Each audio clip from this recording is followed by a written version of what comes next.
¿Por qué ellos no combaten la distribución del fentanilo en Estados Unidos? Los carteles de Estados Unidos que se encargan de distribuir el fentanilo, ¿por qué no atienden su problema grave de descomposición social? ¿Por qué no atemperan el incremento constante al consumo de las drogas?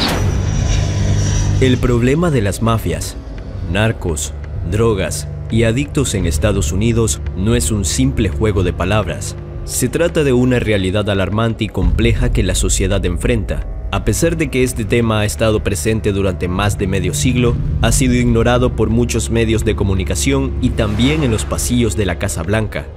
Esta crisis ha afectado a millones de personas y los resultados obtenidos para frenar el tráfico de drogas hasta ahora son desalentadores. La epidemia de las drogas en Estados Unidos.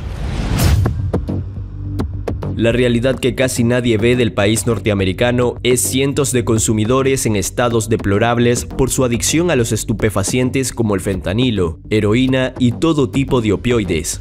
Declarado como el campamento de los drogadictos al aire libre, Filadelfia ha sido el punto de encuentro para miles de personas con problemas de adicción que caminan deambulando a manera de muertos vivientes en todas las calles, siendo una situación incontrolable para las autoridades que continúan buscando a los culpables fuera de las fronteras de su país.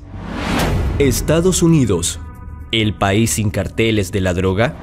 Allá se distribuye esta droga y no se sabe de decomisos ni de detenciones a los que se dedican a su distribución, pero se les hace fácil culpar a México de manera injustificada por politiquería, por hipocresía. De acuerdo al escritor mexicano Jesús Esquivel, la manera de operar de los traficantes en Estados Unidos es muy diferente y manejan un perfil distinto a la imagen del estereotipo de narcotraficante latinoamericano.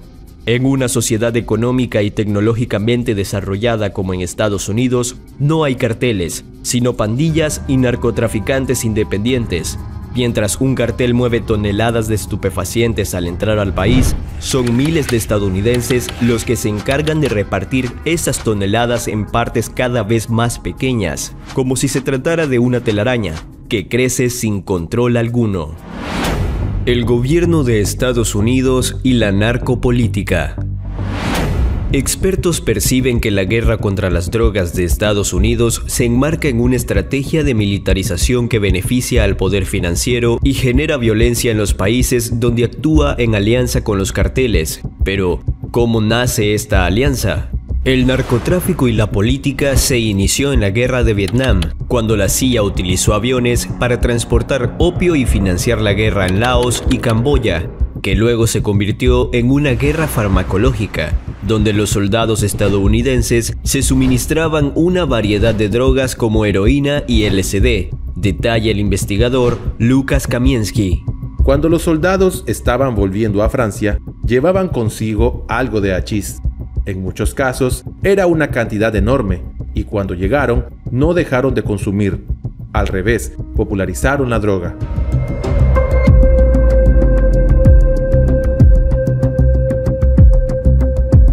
La propia DEA se sentaba a negociar, a platicar, a conversar, a intercambiar información con el cártel de Sinaloa. Los tenía de amigos, de compadres.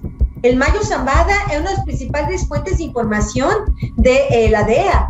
Edgar Valdés Villarreal, la Barbie, el propio Chapo Guzmán.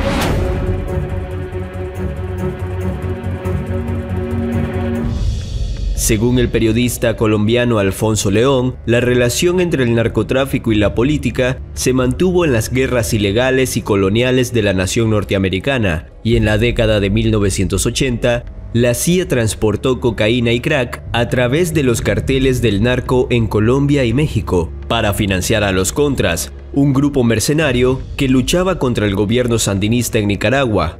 El narcotráfico se convirtió en un instrumento de intervención militar y acumulación económica, e incluso se habla de la creación de organizaciones narcoparamilitares controladas directamente por los Estados Unidos.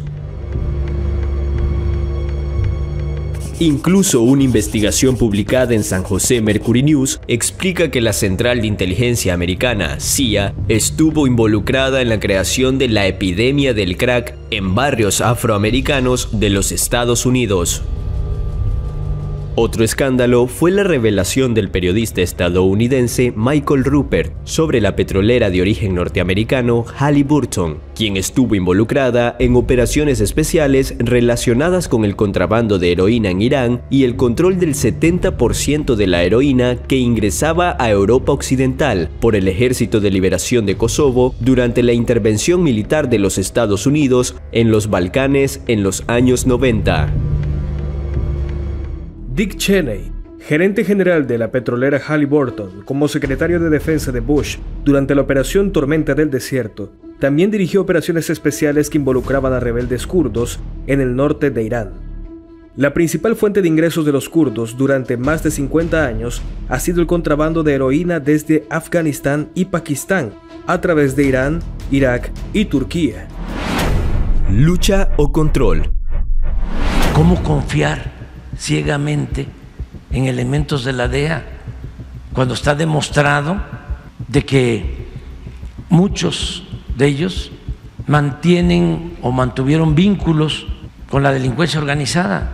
Que la DEA o la CIA o cualquier agencia del gobierno de Estados Unidos decida sobre lo que va a hacer la Secretaría de Marina o lo que va a hacer la Secretaría de la Defensa de México. No. Cooperación sí. Sometimiento no, porque México es un país libre, independiente y soberano. Desde su creación en 1973 y con unos 5.000 agentes especiales en más de 50 países, la Agencia Antidrogas de Estados Unidos, o DEA por sus siglas en inglés, podría calificarse como una de las organizaciones más grandes y poderosas del gobierno estadounidense, pero expertos dudan de su verdadero fin. Según el periodista colombiano Ramón Martínez, la DEA no se dedica a controlar las drogas, sino que utiliza la excusa del combate contra el narcotráfico para infiltrarse en los países y controlar todo lo que sucede allí.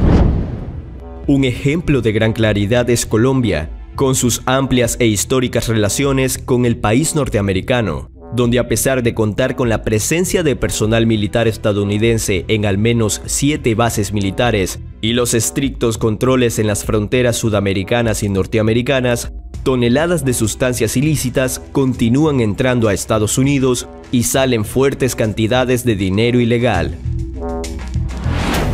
Un informe de la Organización de las Naciones Unidas en 2019 reveló que Colombia es el mayor productor de cocaína del planeta y Estados Unidos el mayor consumidor. En este contexto, especialistas sugieren que la guerra contra las drogas se presenta como un negocio que se pone a la par del petróleo y da poder financiero, político, mediático y militar.